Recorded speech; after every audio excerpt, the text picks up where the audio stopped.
मत करना, तुम्हारी कोई निंदा करे, तुम्हारी अवहेलना करे, सह जाना। कह रहे हैं, इसमें कह रहे हैं संतर्जयस ताड़यन बधनन, यदि वो कहीं मुझे बांध दें, मैं बंधना भी स्वीकार कर लूंगा। ऐसा भक्तों को कोई बांधता है क्या? हाँ, बांध देते हैं। तितिक्ष ब्राह्मण की कथा में पढ़िए, उसको बांध दिया। एक सखी बहुत भजनानंदी थी, उसके परिवार के लोग रोज उसे पीटते थे और उसे बांध देते थे। सखूबाई नाम उसका सखी का था। एक सखी बहुत नागरीदास जी के संग में रहकर भजन की वृत्ति उच्च कोटि की सीखी थी, भागमती बाई। उनके पति ही उनके ऊपर सैया लगाकर नवीन रानी के साथ बैठते हुए सब पिटाई करते, इतना कष्ट देते, पर वो उच्च कोटि की ऐसी महान भक्ता, परम सिद्ध बरसाने के जो वास करने वाले अपने नागरीदास जी थे, हरिवंश महाप्रभु के शरणागत, उनके सत्संग से ऐसी उच्च कोटि की दशा प्राप्त हुई, उसे कोई फर्क नहीं पड़ा। उसके कष्ट देने के लिए उसके ऊपर सैया लगाते, राजा थे, और नवीन रानी के साथ उसके ऊपर बैठते, उपद्रव करते, मारते पीटते, लेकिन वो सम रहती। संतर्जयस ताड़यन बधनन, शांत, वो देख रहा है, बस तुमको यही सोचना, वो देख रहा है, मेरा स्वामी देख रहा है। वो देखते हुए मौन है ना, वो चाह रहा है ना, तो तेरा किया मीठा लागे, बस बात समझ लो। इतना तो बहुत बड़ी वस्तु प्राप्त होगी, बहुत बड़ी। एक मिट्टी जब कुम्हार को अर्पित हो जाती है तो पीट पीट कर एक छोटा राई भर भी दाना नहीं रहने देता, क्योंकि राई भर भी अगर दाना रहा वहीं से मटकी फूट जाएगी, राई भर भी अहंकार रहा वहीं से भक्ति रस निकल जाएगा। पीट पीट के उसको एकदम बराबर, फिर भी चैन नहीं, जल डाल के रौंदा, फिर भी चैन नहीं, हाथों से मल कर अपने अनुसार बनाया, फिर चाक पे चढ़ाया, जो चाहा आकार दिया, सूर्य के ताप में तपाया, फिर उसको दहकते हुए आवे के बीच में रख के पकाया, फिर उसमें रस रखने लायक क्षमता आ गई उस मिट्टी में। ऐसे ही हम जब संत महापुरुषों को, श्री भगवान को समर्पित होते हैं तो ये सब होगा। रस रखने लायक हृदय तभी होता है जब आवे में तपता है, इसलिए तैयार रहो। तभी नागरीदास जी ने कहा, बड़ो ही कठिन है भजन ढिग डरिबो। एक सूरवीर योद्धा की तरह जैसे उसके अंग घाव से युक्त होते हैं, वो कदम पीछे नहीं आगे ही बढ़ाता है, ऐसे भजनानंदी चाहिए। चाहे मुझे चोर कहा जाए, पतित कहा जाए, गाली दिया जाए, मुझे मारा जाए, बांध लिया जाए, तो भी मैं भगवान पर दोषारोपण नहीं करूंगा। मैं यही निश्चय करूंगा, प्रभु मेरे देख रहे हैं, जोई जोई प्यारो करे सोई मोई भावे, उनका विधान परम मंगलमय है। अंतः क्लेश मतीव दुस्सह तरम प्राप्नोति नाना विधि। मुझे अंदर से भी बहुत पीड़ा दी जाए, काम पीड़ा, क्रोध पीड़ा, लोग बाहर से तो ये दिया जाए और अंदर से भी ये दिया जाए, तो भी हे प्रिया जो आपसे नहीं कहूंगा।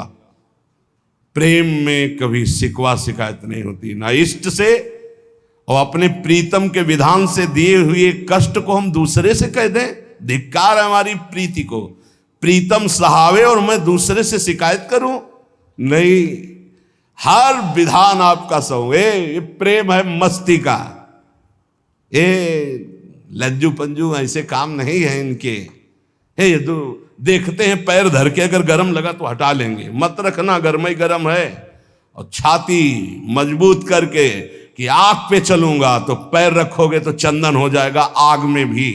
पूरे जीवन की बात कह रहा हूं, पूरे जीवन की।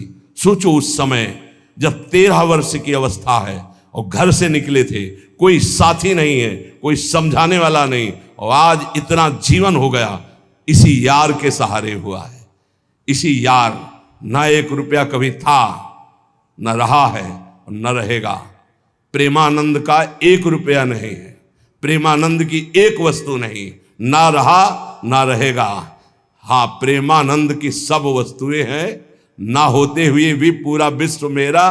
क्यों? प्रेमानंद भगवान का है, भगवदानंद को प्रेमानंद कहते। वही संपत्ति जीवन भर एक ही साथी रहा है, और हे नाथ ऐसी कृपा करना अब दूसरा साथी बने ना।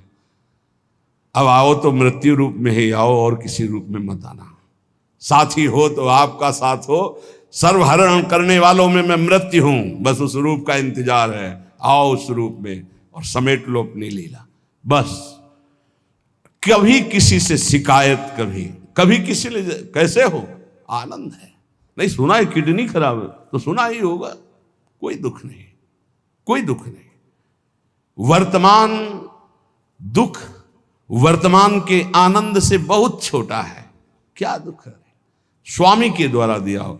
ये आप हमारी प्रार्थना मान लीजिए, इस मार्ग में चलने पर जो दुख मिले कभी किसी से कहना नहीं तो प्रीति में कलंक लग जाएगा, वो तुम्हें प्रभु से हटा देगा।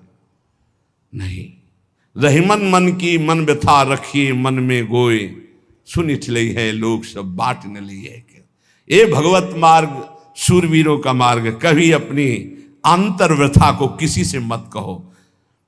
जीवन में अगर कोई हमें कष्ट दे रहा है तो हमारा कर्म है, ना कि कोई व्यक्ति।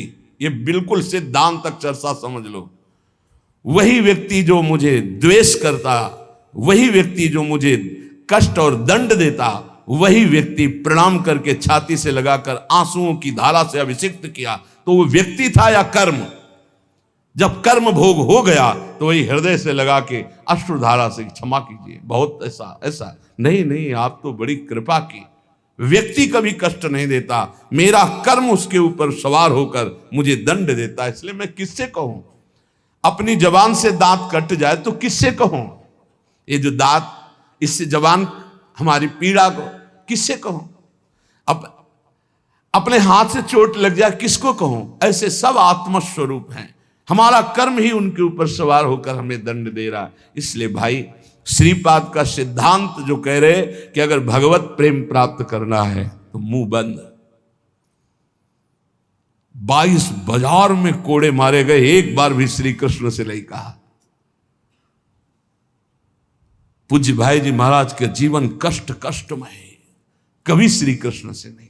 बाबा नहीं सह पाए, बाबा ने श्री कृष्ण से कहा, श्री कृष्ण चंद्रजू से, ये क्या है, इतना कष्ट क्यों दे रहे हो उनके शरीर को? तो मुस्कुरा दिए, बोले मैं नहीं दे रहा हूं, ये तुम्हारे कर्म का फल भाई जी भोग रहे हैं। ऐसा? बोले हाँ। सीधे अस्पताल गए, भाई जी से कहा ये आप हमारा प्रारब्ध क्यों भोग रहे हैं? तो कहा आज ये कौन सा खेल रच रहे हो बाबा, क्या बात कर रहे हो? जीव का अपना कर्म भोगना होता है या किसी और का निजीकृत कर्म भोग? तो उनका आप हमको बहका नहीं सकते, हमें परम तत्व से पता चला है कि आप हमारे कर्म। तब हंस दिए भाई जी और बोले देखो हमें कोई फर्क नहीं पड़ता, आपको फर्क पड़ जाता। आप चढ़ो, जिस साधना की चढ़ाई पर चढ़ रहे हो चढ़ो, मंगलमय श्री कृष्ण तुम्हारी यात्रा को पूर्ण करें। हम तो अस्पताल में पड़े पड़े प्रिया प्रीतम के साथ खेल रहे हैं, कोई फर्क नहीं पड़ रहा।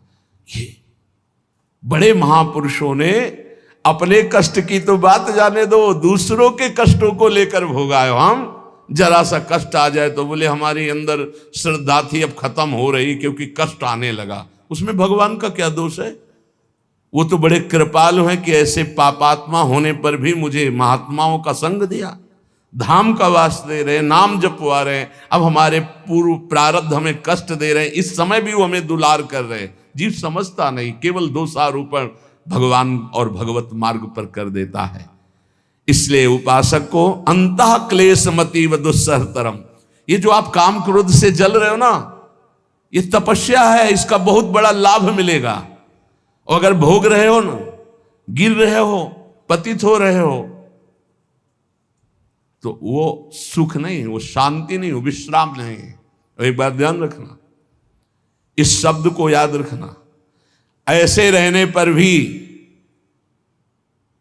हमारे द्वारा जो भी वो हमारे स्वामी ऐसे लेते हैं, जन अवगुण प्रभु मान न काऊ, दीन बंधु अति मृदुल स्वभाव। कल शाम के पूज्य परमहंस राम मंगलदास जी की वाणी का चिंतन हो रहा था, उसमें कह रहे हैं कि जो 30 मिनट भगवान नाम कीर्तन कर लेता, मेरी बात पर विश्वास रखना हो, उसको भगवत प्राप्ति होगी। 24 घंटे में 30 मिनट नाम कीर्तन कर लेता है और अन्य समय विस्मरण रखता है तो 30 मिनट का नाम कीर्तन उसे भगवत प्राप्ति करा देगा। तुम्हें जो पाठ प्रिय हो 30 मिनट पाठ कर लोगे भगवत प्राप्ति हो जाए।